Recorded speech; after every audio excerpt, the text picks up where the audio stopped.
Today I'm going to demonstrate the Josephine Knot. Hi, I'm Sheena Joy. I do macrame tutorials. If that's your jam, then please subscribe and hit the bell notification. So to make this knot, you're going to need 2 strands, and with your second cord, you're going to make a loop like so.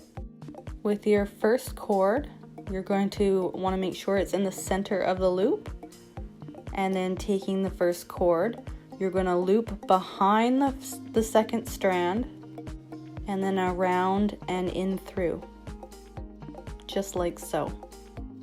So carrying on with the first strand still, you want to put it through the center of your knot and then back up through the side. And that is basically it. The next thing you want to do is you just want to tighten up the slack of your cords. And voila, that is it.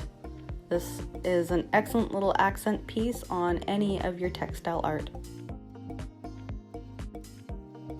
If you like this video, give it a thumbs up, and here are 2 more videos I think you'd enjoy. So I'll see you over there.